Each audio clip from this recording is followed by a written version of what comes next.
So, I kinda dropped the ball for a while since the last upload, and trust me when I say it really isn't my intention. Sounds like genuine enough for an excuse, so let's just ignore that, shall we? Well, the actual reason was that Oreo has finally come back to me. Here's his cute little face when he arrived, and now he has already settled in and purring like there's no tomorrow. I gotta say, he's smart enough to recognize my parents as the true alphas in the family, and he had been largely ignoring me while sucking up to my mom like a lot. I'm not even kidding. Sometimes it feels like as if he never came home at all.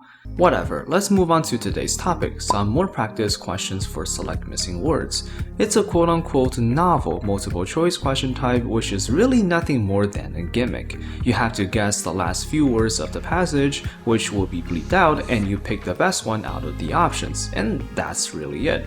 You need to focus on the general idea as well as the specific phrasing of the last sentence. You ready? Here comes the first question.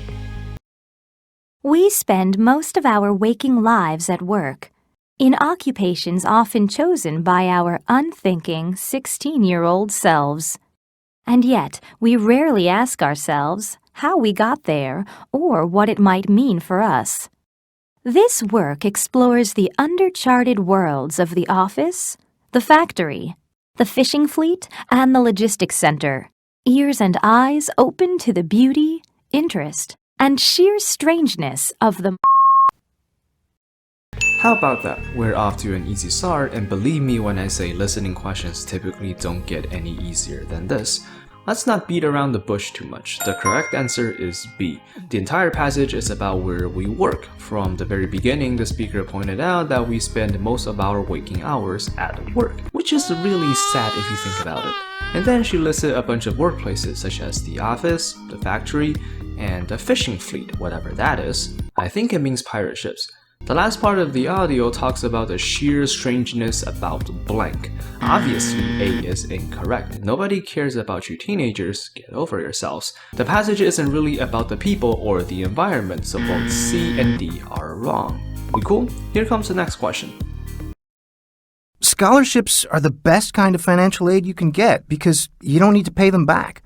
You should apply to as many scholarships as possible during your junior and senior year, and continue to look for scholarships even after you start college. Most scholarships ask you to fill out an application and write an essay on it. Not too bad, another easy one. Our dude talks about scholarships and that you should apply to as many as you can. I call BS because many of these application processes are just long and tedious, and you're actually very unlikely to be chosen. Just another sad truth about real life, guys. So this guy was scholarship this, scholarship that, and he finally raised the pressing issue. In order to apply, you gotta fill out an application and write an essay. If that doesn't bring back traumatizing memories, I don't know what does. The last sentence goes, write an essay on a blank. So let's see which of the options fit the description the most. A is definitely incorrect. How do I know this? To be honest, I kinda cheated a little. Well, it's not really cheating. I just assumed that an official question like this will have perfect grammar, and if that were the case, then the article before the bleep phrase suggests the answer cannot begin with a vowel. It really shows how important it is to be well-rounded and use every bit of advantage you can get. If the article didn't tip me off, I would seriously consider picking option A. Have you seen any of the questions they asked in those applications? One question from way back when I applied for MIT asked for a personal quirk. I didn't get in because apparently my origami hobby was not quirky enough for those sons of. As you can see, it doesn't bother me at all. Moving on. Option B seems legit enough, and I wouldn't blame you for picking it. It makes sense, it is grammatically correct, and those bastards truly value a teenager's opinion on sophisticated topics like self-reflection or how to reform the economy. Option C is not only incorrect, it is hilariously incorrect. We figured it out, guys. If you want your scholarship application to be successful, find the biggest sheet of paper you can get and submit your essay in a calligraphy scroll. It's gonna be hella impressive. Option D also seems quite legit. You write an essay to address a certain topic. Option E is just another ridiculous answer. I'm not even entirely sure what it means. Is it suggesting you will get to pick the date you receive the money? I'd like that if it were true. Wouldn't you like that? Back to options B and D. The correct answer here is D, but honestly, I don't see anything catastrophically wrong with B. Sure, D fits the passage better, but I guess the key here is that you're writing one essay. If you write more, then maybe I will slightly prefer B. But for now, the correct answer is D, and if you got a problem with that, go argue with Pearson. Hey, I'm not the one who designed the questions. Speaking of poorly designed questions, here comes another. I think the people in Bangladesh show differing levels of awareness about the causes and consequences of climate change in much the same way that you would find, say, in the United Kingdom or any other country. Some people are very conversant with what's happening and others less so. What we found when we interviewed people in Khulna district was that some people had a very high level awareness of the causes. And in particular, one of our interviewees, Nirupad Baine, a vegetable farmer, he showed us around his vegetable garden. He's now growing saline-tolerant crops because he can't grow his old crops because of the... This audio is probably one of the worst among official questions. The guy was rambling, he didn't enunciate very clearly, and the overall recording quality is just disgusting. But what can you do? Skip the question and risk ending up 1 point short from your target? I don't think so. So let's soldier on and tackle it like the big boys we are. There is something about climate change and how people don't seem to be equally aware of the situation. Then a dude named Nirupad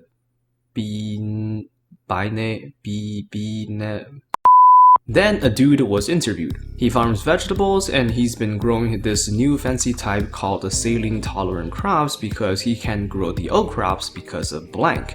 By the way, you can pronounce it as either saline or saline. Both work. The natural question here would be, what does saline mean? It's quite simple. It means containing salt. So he's been growing this new crop that is tolerant to salt in the fields. Naturally, then, the reason why the old crops don't grow no more is precisely because the fields are too salty.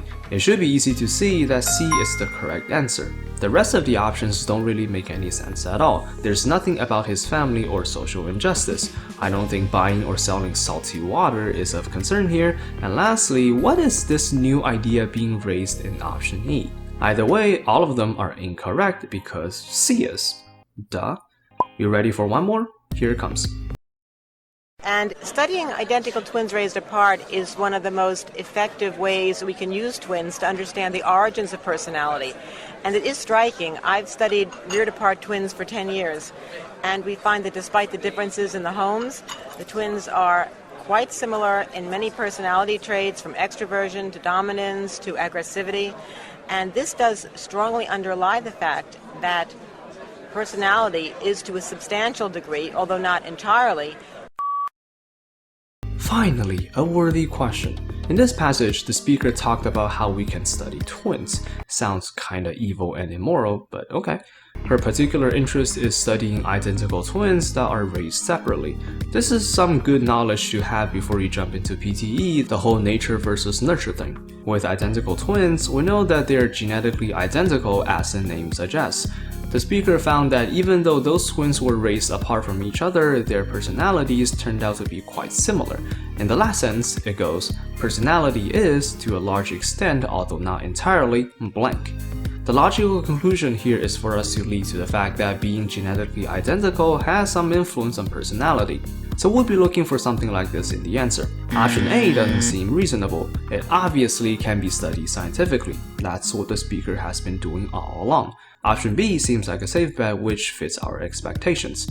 Option C has nothing to do with this particular passage, since nowhere in it did she discuss how we are different from animals. Option D is just completely contradictory to everything she had said in the passage. And E is basically claiming we don't need to have different personalities, which is just preposterous. I very much enjoy my vindictive personality and like the fact that I'm still holding a grudge against elite American universities because they turned down my application despite the fact that I was way beyond their average admissions.